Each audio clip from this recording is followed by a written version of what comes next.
Anshu ma'am, मैं आपसे connect करती हूँ। मैं आज पूरा दिन बाहर थी ना, तो कनेक्टिविटी मुझे मिली नहीं। फिर मैं आपसे बात करती हूँ फ्री होके, है ना?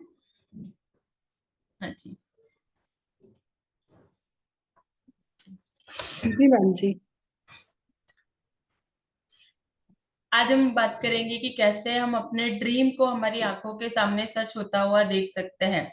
तो रोंडा बर्न ने जब बुक लिखी थी, उसके 7 ईयर पहले, जब उन्होंने ग्रेटिट्यूड की मैजिकल पावर को खोजा, तो उन्होंने सारी अपनी ड्रीम लिस्ट बना डाली। जैसे हमने हमारी ड्रीम लिस्ट बनाई है ना, किसमें हमने अपने ड्रीम लिस्ट में बहुत सारे ड्रीम लिखे हुए हैं कि कौन से ड्रीम है हम अपनी लाइफ में पूरे करना चाहते हैं।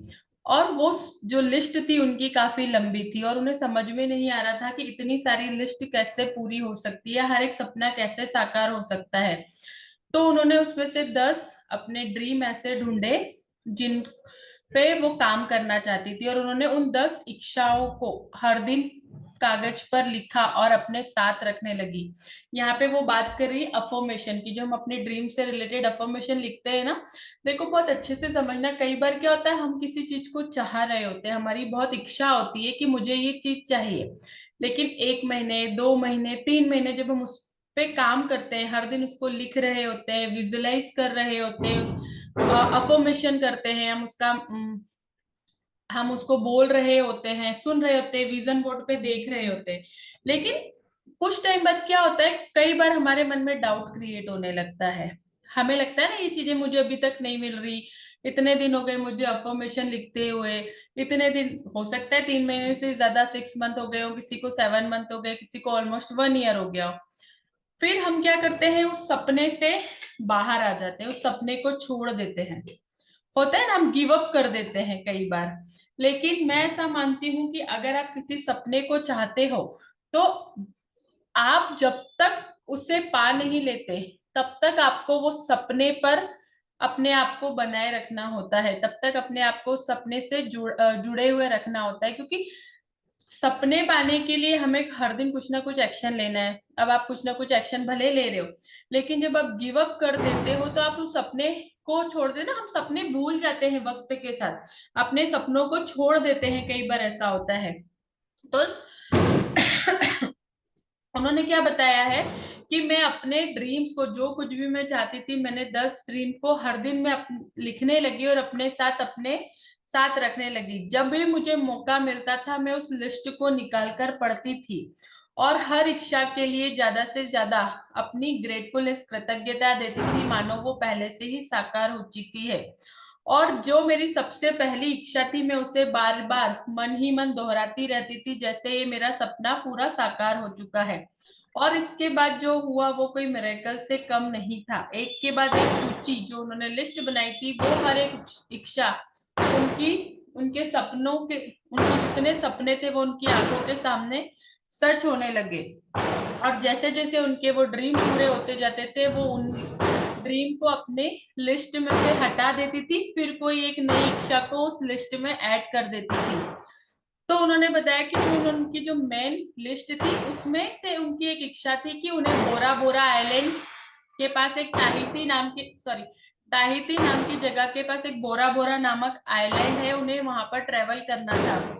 और उन्होंने बोरा बोरा की इमेजिनेशन की थी कि वो वहां पर एक वीकेंड, एक सप्ताह आराम से बिता कर आई हुई। और जब वो वहां से लौट रही थी, तो लौटते वक्त जब वो जिस फ्लाइट में थी, उनकी जो फ्लाइट थी, वो एक जगह रास्ते में और दूसरे पैसेंजर को लेने के लिए रुकती है, और तभी वहां से कुछ लोग अचानक से उसमें चढ़ते हैं, जो लोग बहुत हंसते हुए रहते हैं, मुस्कुराते रहते हैं, और पूरा जो फ्लाइट का माहौल हो जाता है वो एकदम खुशनुमा हो जाता है।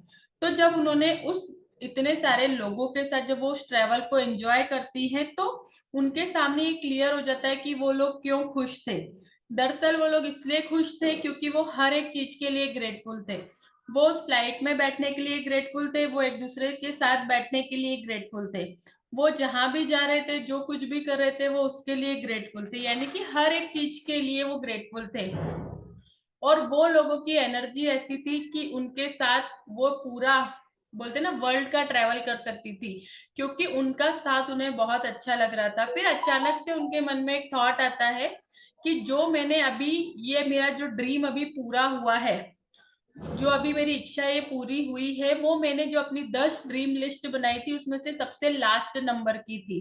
और जो मैं, जिसकी वजह से मैं उस फ्लाइट में ट्रेवल कर रही थी, वो सारी चीजें मेरी आंखों के सामने प्रकट हो गई थी। तो रोंडाबन ने हमें ये कहानी इसलिए बताई थी ताकि हमें भी इससे इंस्पिरेशन मिल सके कि आपको अपना ड्रीम कितना भी बड़ा नजर आता हो, कितना भी बड़े आपके सपने हो, आपको लगता है कि वो कैसे मिलेंगे, लेकिन आप ग्रेटिट्यूड के जरिए उन सपनों को सच कर सकते हैं।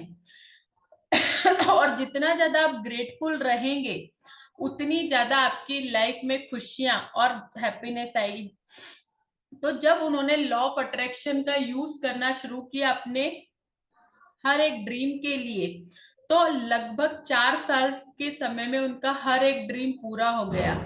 और सोचो ना आप, अगर कोई व्यक्ति, उनकी स्टोरी कितनी इंस्पायरिंग है कि जब उन्होंने ये अपनी ड्रीम लिस्ट बनाई थी तब उनके ऊपर 20 लाख हजार डॉलर का कर्ज था, और उनके पास सिर्फ 2 महीने ही थे कि अगर वो उस कर्ज को नहीं चुकाती तो उनकी, उनके घर के साथ साथ जो भी उनकी चीजें थी, वो सारी चीजें को वो गवा देती।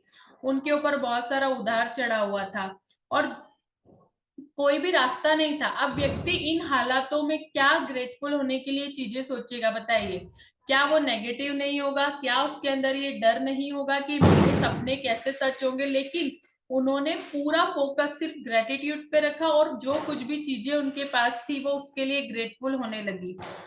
फिर उन्होंने जब अपनी ड्रीम लिस्ट बनाई तो उसमें कितने, उन्होंने अपनी ड्रीम लिस्ट में कितनी सारी चीजों को ऐड किया। उनको एक अच्छा घर चाहिए था, वो पूरे वर्ल्ड का ट्रेवल करना चाहती थी, उनका जो भी कर्जा था, 20 लाख हजार डॉलर का कर्ज कितना बड़ा होता है, उसे वो चुकाना चाहती थी, अपनी कंपनी को ग्रो करना चाहती थी, अपने हर एक रिलेशनशिप को बेहतर बनाना चाहती थी, अपने परिवार की जो लाइफस्टाइल थी वो उसको बहुत अच्छी, अपने परिवार की लाइफस्टाइल को वो बहुत अच्छे से अपनी एक क्वालिटी लाइफ देना चाहती थी अपनी फैमिली को।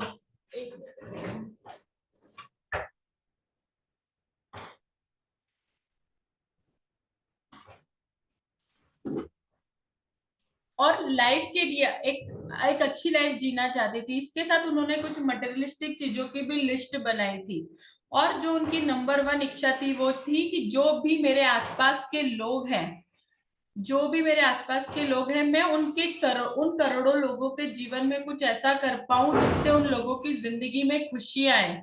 और तभी उन्होंने वो बोलते हैं ना, द सीक्रेट बुक मूवी बनाई थी। तो सोचो, कोई व्यक्ति जो इतने कर्ज में डूबा हुआ हो और वो ग्रेटिट्यूड से सिर्फ 4 साल में अपनी पूरी जिंदगी को बदल ले, 4 साल में अपने हर एक सपने को पा सकता है। तो ये आपके लिए स्टोरी इसीलिए बताई गई है ताकि हमारे अंदर भी वो मैग्नेटिक पावर है। अगर आप हर एक छोटी से छोटी चीजों के लिए ग्रेटफुल हो तो आप अपने ड्रीम तक पहुंच सकते हैं।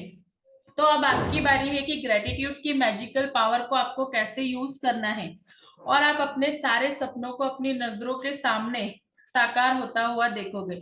तो जब भी, अब आपको क्या करना है, जब भी आपको दिन की शुरुआत जब आप करते हो, तो आपको दिन की शुरुआत में जो भी आपने 10 ड्रीम बनाए हैं उन इच्छाओं को लेना है, और हर एक लिखे हुए सेंटेंस को पढ़ना है, और 1 मिनट का इमेजिनेशन करना है कि आपकी सारी इच्छाएं साकार हो चुकी है। और जितने जितना ज्यादा से ज्यादा उसके लिए आप कृतज्ञता महसूस करते हैं, जैसे कि वो सारी चीजें इस वक्त पूरी हो चुकी है, और आप उस लिस्ट को अपनी पॉकेट में रख सकते हैं। और दिन में कम से कम 2 टाइम पर अपने ड्रीम को निकालिए, उनको पढ़िए, और हर एक सपने को साकार होने का विजुअलाइजेशन करिए, और हर एक ड्रीम के लिए ज्यादा से ज्यादा कृतज्ञता महसूस करनी है। और यदि आप चाहते हैं कि आपका जो भी ड्रीम है वो जल्दी से जल्दी पूरा हो, तो आप अपने ड्रीम को अपने साथ हमेशा रखिए। जब भी आपको समय मिलता है अपने ड्रीम को निकालिए, अपने ड्रीम जो भी आप चाहते हो, चाहे वो कोई मटेरियलिस्टिक चीजें हो, आप रिलेशनशिप में कुछ चाहते हो, मनी में आप कुछ चाहते हो, जो भी आप पाना चाहते हो, आपको उस सपने को अपने साथ हर दिन रखना है, उस सपने को जीवित बनाए रखना है। जो कुछ भी आप पाना चाहते हैं बहुत जरूरी होता है। किसी भी चीज को पाने के लिए आपको उस सपने को जिंदा रखना बहुत जरूरी है, और उसको जिंदा रखने का तरीका यही है कि आप अपने उस एनर्जी को इतना ज्यादा ग्रेटिट्यूड के साथ अलाइन करिए अपने ड्रीम को, ताकि आप उसे आसानी तक पा सके। तो आपको क्या करना है, जब भी आप दिन की शुरुआत करेंगे तो सुबह जितनी जल्दी आपको टाइम मिलता है, अपने ड्रीम को, जो भी ड्रीम है आपके 10 ड्रीम, उनकी लिस्ट को निकालिए। हर एक ड्रीम को आप रीड करिए, और 1 मिनट का विजुअलाइजेशन करना है, जैसे आपका जो भी ड्रीम है वो पूरा हो चुका है। तो अपनी इच्छा को हमेशा अपने साथ रखिए, दिन में कम से कम 2 बार उस लिस्ट को निकाल कर पढ़िए, और उसे साकार होने के लिए ज्यादा से ज्यादा अपने आप को ज्यादा से ज्यादा ग्रेटफुलनेस फील कीजिए, ज्यादा से ज्यादा ग्रेटिट्यूड के मोड में रहिए, और रात को सोने से पहले आपको मैजिक रॉक करनी है। ये आपको ये वाला जो चैप्टर है ना, वो आपके सपनों तक पहुंचाने के लिए बहुत जरूरी है, क्योंकि अगर आप अपने ड्रीम को भूल जाते ना, कई बार मैंने बोला ना कि आप 6 महीने, 7 महीने, 1 साल बाद आप उसको अपनी लिस्ट से हटा देते हो कि यार चलो ये पूरा नहीं हो रहा तो मैं ये करके देखता हूँ, ये पूरा नहीं हो रहा तो ये नहीं। अगर सच में कोई आप दिल से किसी चीज को चाहते हो ना, तो आपको जब तक वो चीज आपकी लाइफ में नहीं हो जाती, तब तक आपको उसे जीवित रखना बहुत जरूरी है, उसे लाइव रखना बहुत जरूरी होता है। तो आप अपने सपनों की जो 10 लिस्ट बनाई है उसे हर दिन सुबह रीड कीजिए, मिनिमम 2 टाइम। अपने सपने को हमेशा अपने साथ रखिए। इसलिए तो बोलते हैं कि सुबह उठते ही अपना विजन बोर्ड देखिए, सुबह उठते ही अफर्मेशन लिखिए, उसका विजुअलाइजेशन कीजिए, क्योंकि आप जब तक 5 स्टेप फॉलो नहीं करते ना अपने ड्रीम के लिए, तब तक ड्रीम तक पहुंचने में बहुत समय लगता है। और अगर आप 5 स्टेप अपने ड्रीम के लिए हर दिन कर रहे हैं, तो आप अपने सपने तक बहुत जल्दी पहुंच जाते हो। ओके, किसी को कुछ पूछना है इस चैप्टर से रिलेटेड?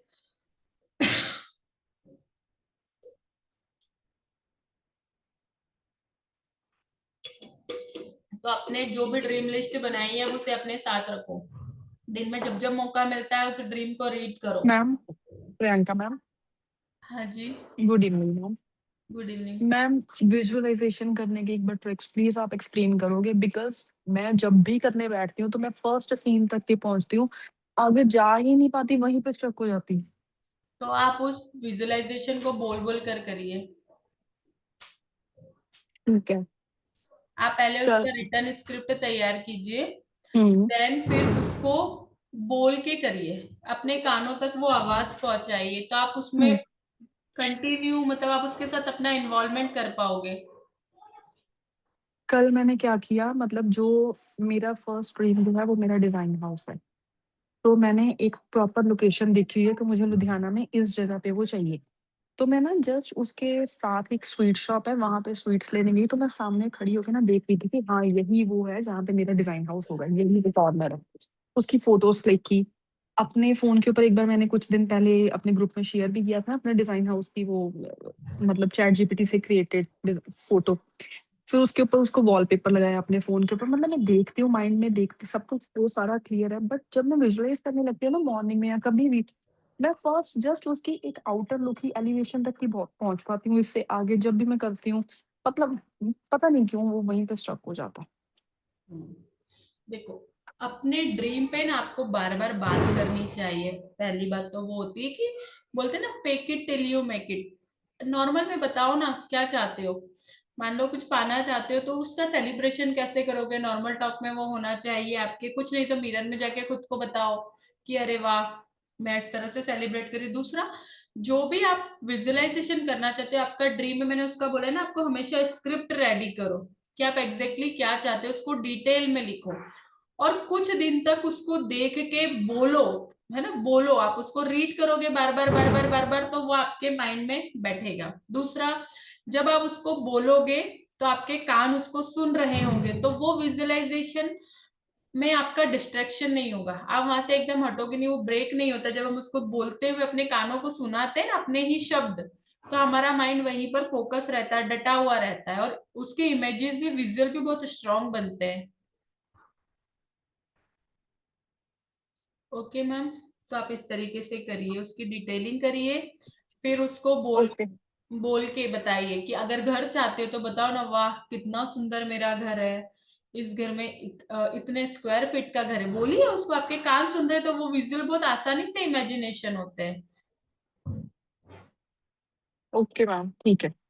आप खुद करके देखिए, उसकी फीलिंग ही अलग होती है। जब हम बोलकर अपने ड्रीम का विजुअलाइजेशन करते हैं ना, उसकी फीलिंग इतनी स्ट्रांग आती है, इतनी स्ट्रांग आती है, जब आप करेंगे आपको खुद को महसूस होगा।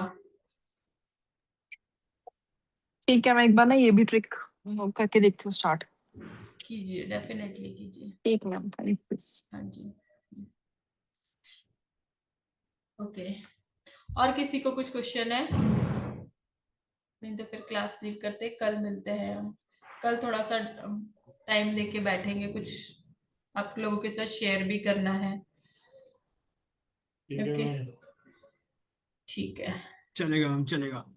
ठीक। Okay ma'am, thank you so much. Okay, good ठीक नाइट। है, चलिए। Okay, bye, have a good night सभी को। Bye bye. Good night Priyanka. Thank you, शुभ ma'am. Thank you, Thank madam. you so bye much, bye. ma'am.